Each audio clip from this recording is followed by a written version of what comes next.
ओम नमो भगवते वासुदेवाय।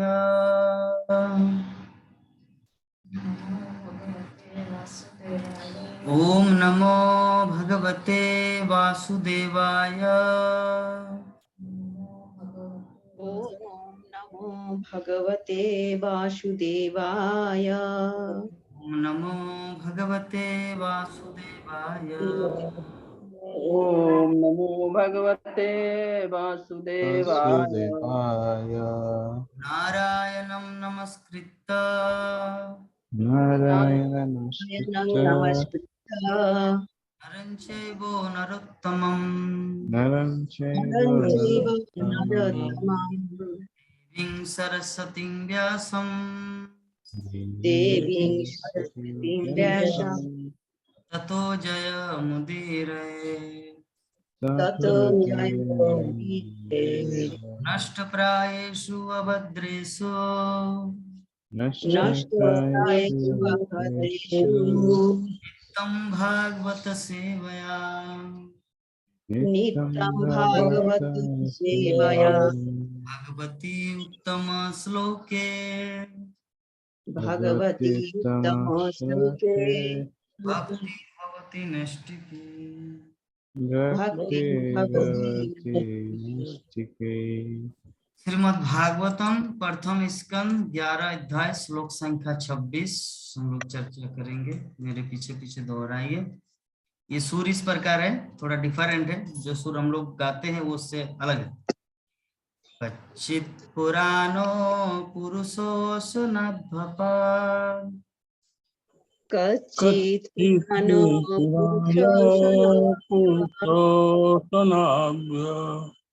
नहीं प्रभु जी, पाद तक होगा। हाँ, हम जैसे पढ़ रहे वैसे पढ़िए। कच्चित पुराणो पुरुषोऽसुनभ्यपाद कच्चित् पुराणो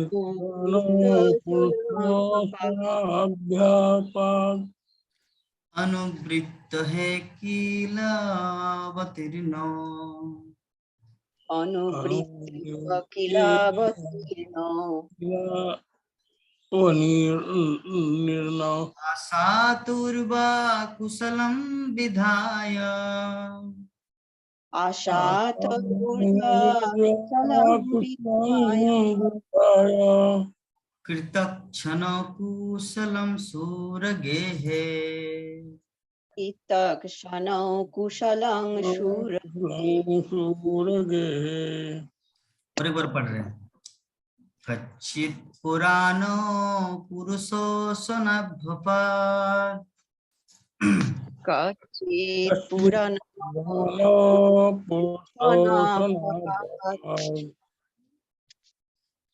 अनुवृत्तैः किलावतीर्णो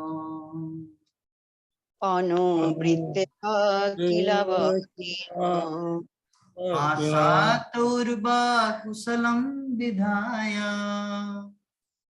आशातुर्भा कुशलं विधाय कृतक्षणो कुशलं सूरगेहे।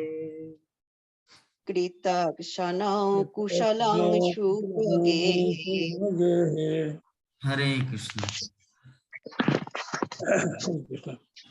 कस्ति पुराणो पुरुषो स्वनाभ्यापाद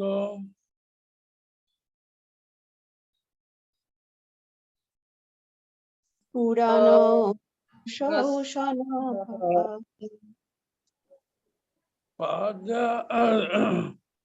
अनुवृत्तेः किला वर्णिनो अनुवृत्तेः किलावतीर्णो आसान् ऊर्ध्वा कुशलं विधाय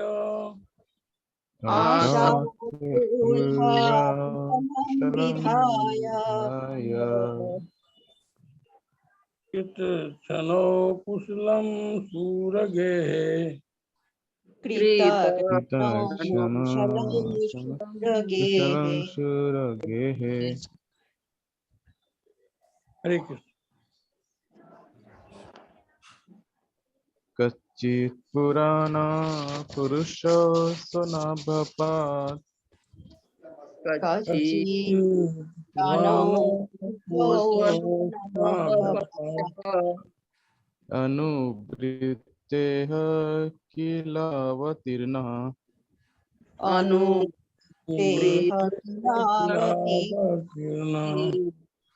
आशात् उर्वा कुशलं विधाय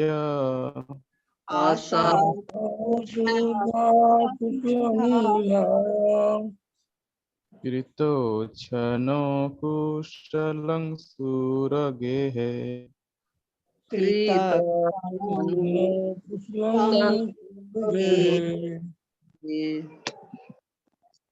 हरे कृष्ण। कच्छित पुराण पुरुष सवनाभयापद कच्चित् पुराणो पुरुषो स्वनाभयापत् प्रीत्य हे किलावती नयो अनुवृत्तेः किलावतीर्णो आसातौर्या कुशलं विधाय आशातुर्या कुशलं विधाय कृतच्छनो कुशलं सुरगेः कृतच्छनो कुशलं सर्गे। हरे कृष्ण।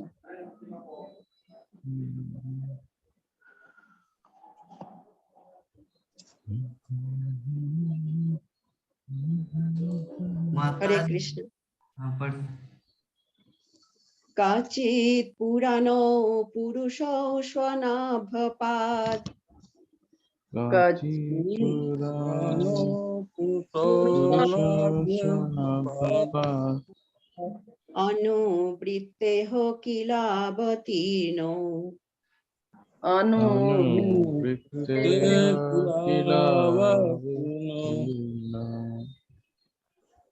कहाँ चला गया प्रभु जी?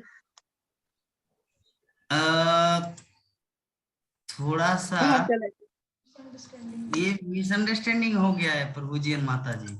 ये हमारा 15 अध्याय हम चालू किए हैं, ये तो 11 अध्याय, क्योंकि ये देखिए इतना दिन भागवतम क्लास नहीं होने से ऐसा हाल होता है। हमारे प्राण मोहन प्रभु जी भी ध्यान देते। प्रभु जी बुक में क्या आ रहा है आपका? 26 नंबर श्लोक क्या ये है? नहीं प्रभु जी दूसरा है। तब तो दूसरा मुझे है प्रभु जी। चाहिए ना। हे भगवान, पढ़ने में तो हम लोग स्क्रीन देख के पढ़ रहे थे प्रभु जी। नहीं नहीं, इसीलिए आप लोग असिस्टेंट के रूप में क्यों हो? आप लोग को इसीलिए रुकिए, हम निकाल रहे वो श्लोक को। वही कह रहे हैं कि थोड़ा पढ़ने में दिक्कत हो रही है। 26 में तो दूसरे श्लोक है दूसरे तरफ। निकाल रहे हैं, तुरंत निकल गया, एक सेकंड। 26, क्योंकि ये तो हमारा तृतीय स्कंद का है ना जो श्लोक हम पाठ कर रहे हैं, तृतीय स्कंद का है। इसका मैं एक्चुअली पीडीएफ बना रहा था एक सेमिनार के लिए, जिसके कारण ऐसा हुआ। वो एक्चुअली क्या हुआ, अंशुमान प्रभु बता रहे हैं, एक सेमिनार के लिए हम पीडीएफ बना रहे थे। पीडीएफ मतलब क्या होते हैं? PPT, power point. तो आप लोगों को दिखा रहे हैं वो क्यों ऐसा हुआ। तो उसमें मैं पहला स्कंद कंप्लीट किया, सेकंड स्कंद कंप्लीट किया, अभी थर्ड कैंटो में आया है। एक्चुअली पूरा 12 स्कंद का भागवतम का मैं संपूर्ण भागवतम का पीपीटी बना रहा हूं, ताकि 12 दिन का कथा होगा और जिसमें पूरा ही श्रीमद् भागवतम हम कवर कर पाए। वो पीपीटी बना रहे थे। तो 2 हम खत्म किए, पहला कैंटो और सेकंड कैंटो। ये थर्ड कैंटो में आया, तो ये वहीं पर रुका हुआ था। तो मैं सोचा कि जो हम पहले पढ़ाते थे वही वाला है, तो देखा ये निकला अलग है। और हमारे प्राण मोहन प्रभु जी भी देख नहीं पाए। तो चलिए अभी हम श्लोक को निकाले, एक बार रिपीट करते हैं, एक भक्त पढ़ेंगे बस। ये है आज का हमारा श्लोक। श्रियो निवास जशोरा यो निवासो यस्योरा पात्रं मुखं दृशाम् पानपात्रं मुखं दृशाम् बाहवो लोकपालानाम् बालानां सारंगानां पदाम्बुजम्।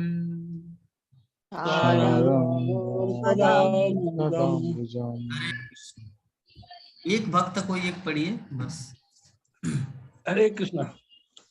श्रियो निवासो यस्योरा श्रियोनिवासो यशोर पानपात्रं मुखं दृशाम् पानपात्रं मुखं दिशम् भावो लोकपालानां लोकपालानां ताराणां पदाम्बुजम् सारंगानां पदाम्बुजम्। हरे कृष्णा। अनुवाद और तात्पर्य पढ़िए प्रभु जी।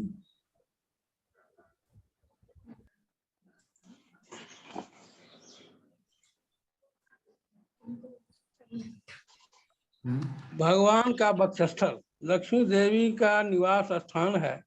उनका चांद जैसा मुखड़ा उन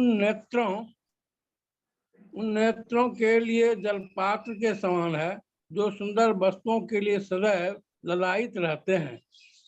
उनकी भुजाएं प्रशासक देवताओं के लिए आश्रय स्थल हैं और उनके चरण कमल उन शुद्ध भक्तों की शरणा स्थली है, जो भगवान के अतिरिक्त न तो कुछ कहते हैं न गाते हैं। तात्पर्य शिला प्रभु।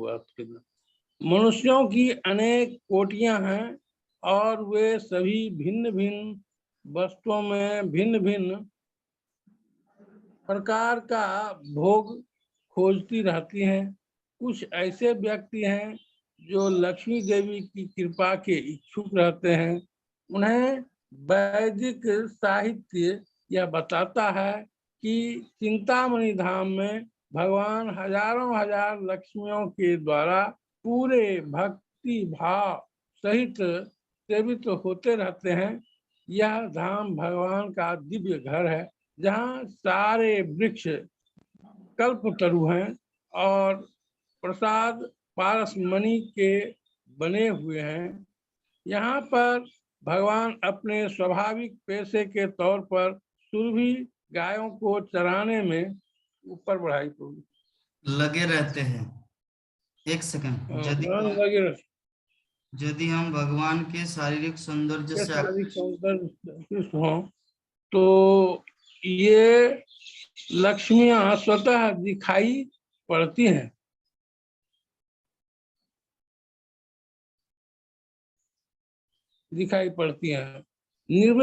निर्विशेषवादी इन लक्ष्मियों को नहीं देख पाते, क्योंकि वे शुष्क चिंतक होते हैं। लेकिन जो कलाकार हैं तथा सुंदर सृष्टि द्वारा अभिभूत रहते हैं, उन्हें चाहिए कि पूर्ण तुष्टि। चिंतामणि प्रकार सद्यसु कल्पवृक्ष लक्षा वृक्ष तेसु सुरभि पाल यत्नम लक्ष्मी सहस्त्र शत संभ्रम सेव्यमानम गोविंदम आदि पुरुषम तमहम भजामि। ब्रह्म संहिता 5 पॉइंट कुछ। यहाँ पे थोड़ा सा प्रिंटिंग मिस्ड है प्रभु जी। आप अपने बुक में देखिए तो क्या है, इसके बाद क्या है। यहाँ पे प्रिंटिंग नहीं है। ठीक है।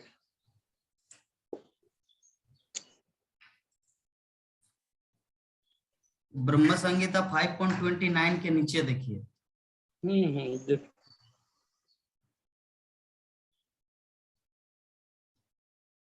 मिला? इतना देर नहीं लगाना है भक्तगण।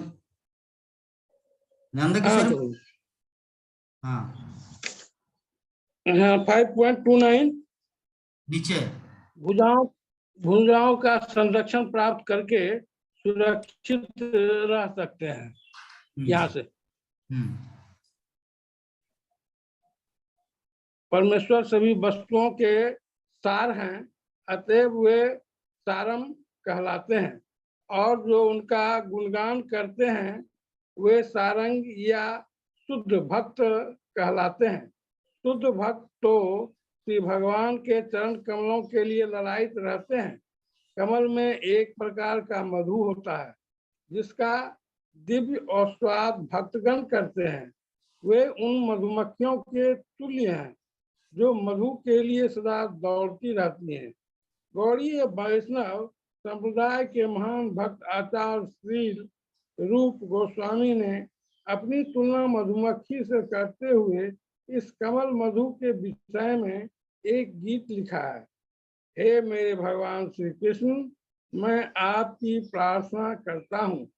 मेरा मन मधुमक्खी के समान है जो थोड़ा कुछ मधु पाने हेतु ललायित हैं। अतएव कृपा करके मेरी मन रूपी मधुमक्खी को अपने चरण कमलों में स्थान प्रदान करें, जो समस्त दिव्य मधु के स्रोत हैं। मैं जानता हूँ कि ब्रह्मा जैसे बड़े बड़े देवता वर्षों तक निरंतर गहन ध्यान में लीन रहकर भी आपके चरण कमलों के नाखूनों की ड्यूटी को भी देख नहीं पाते। फिर भी ये अच्युत मेरी ऐसी अभिलाषा है, क्योंकि आप शरणागतों पर अत्यंत दयालु रहते हैं। हे माधव, मैं यह भी जानता हूँ कि मुझमें आपके चरणों की सेवा के प्रति वास्तविक अनुरक्ति नहीं है, लेकिन आप अकल्पनीय शक्तिशाली हैं। अतएव आप असंभव से असंभव कार्य कर सकते हैं। आपके चरण कमलों के समक्ष स्वर्ग का अमृत भी तुच्छ है। अतएव मैं उनके प्रति अत्यधिक अनुरक्त हूँ। अतएव हे परम नित्य, मेरे मन को आपके चरण कमलों में स्थिर होने दें, जिससे मैं आपकी दिव्य सेवा का आस्वाद निरंतर लेता रहूं। भक्तगण श्री भगवान के चरण कमलों को प्राप्त करके तुष्ट रहते हैं और उन्हें श्री भगवान के सर्व सुंदर मुख को देखने अथवा उनकी बलिष्ठ भुजाओं के संरक्षण की कोई अभिलाषा नहीं रह जाती। वे स्वभाव से विनम्र होते हैं और श्री भगवान का ऐसे विनम्र भक्तों के प्रति सदैव झुकाव रहता है। हरे कृष्ण। बहुत सुंदर प्रभु जी। तो हम लोग डिस्कस करेंगे इस श्लोक के ऊपर। तो सबसे पहले थोड़ा सा ओवरव्यू ले लेते हैं कि हम लोग को पता नहीं कि कहाँ हम लोग छोड़े थे और कौन से श्लोक हम लोग पाठ कर रहे हैं। तो सबसे पहले नंद किशोरी माता जी थोड़ा वर्णन करेंगे ओवरव्यू कि बीते हुए जो हमारा 25 नंबर जो श्लोक था वो क्या डिस्कशन हुआ था उस दिन क्लास में। हरे कृष्णा। संक्षेप में बोलना है, उतना ज्यादा नहीं, ताकि हम लोग क्लास को जल्दी शुरू कर सकें। स्मरण नहीं हो रही है पिछला क्या 25 वाला, तो मुझे अभी स्मरण नहीं हो रही है। अच्छा चलिए, ओके। हमारे प्राणमोहन प्रभु जी बताने की कृपा करें प्रभु जी। हरे कृष्णा प्रभु जी। प्रभु जी, उसमें आप बताए थे कि द्वारिका की जो हाँ, द्वारका की माताएं स्त्रियां जो है ऊपर छत पर से जो है देख रहे हैं और भगवान को, जबकि वो प्रतिदिन देखते थे फिर भी तृप्ति नहीं होती थी। वो हमेशा भगवान का दर्शन करने के ललायित रहते थे और ये उनकी जिज्ञासा हमेशा बनी रहती थी। यही था प्रभु जी। अच्छा, तो चलिए हम थोड़ा आप लोगों को बता रहे हमारे बीते हुए एक्चुअली क्लास में क्या हरे वर्णन। कृष्ण प्रभु जी। हाँ माता जी, ये तृतीय स्कंद मैंने 3.1 आप वीडियो में आ जाइए, बोलिए। बोला कि ये स्कंद आप कौन तीसरा स्कंद का भाग नहीं 1। नहीं नहीं, एक्चुअली हमारा थोड़ा मिसअंडरस्टैंडिंग हो गया था। एक्चुअली हमारा स्कंद है प्रथम स्कंद 11 अध्याय श्लोक संख्या 26। प्रथम स्कंद 11 अध्याय श्लोक संख्या 26।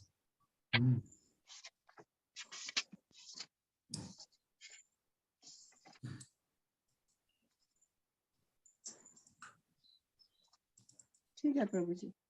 ठीक है, हम्म। एक सेकंड रुकिए, मेरा वीडियो थोड़ा बंद हो गया, मैं अपने कैमरा को थोड़ा ठीक कर रहा हूँ। मिल गया। अच्छा, मिल गया।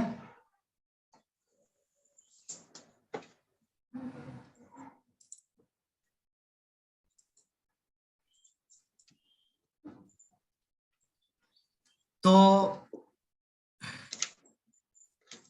हमारा श्लोक 25 नंबर ये था कि भगवान श्री कृष्ण जो द्वारका में आए तो सभी 25 नंबर में था कि द्वारकावासी समस्त सौंदर्य के आगार अच्युत भगवान को नित्य निहारने के व्यस्त थे, तो फिर भी वो कभी तृप्त नहीं होते थे। हम लोग उदाहरण दिए थे, एग्जाम्पल दिए थे पिछले वाले श्लोक में कि ये जो हम लोग मूवी देखते हैं ना, तो मूवी अगर 2 बार 3 बार 4 बार अगर हो जाता है तो मन नहीं करता देखने का।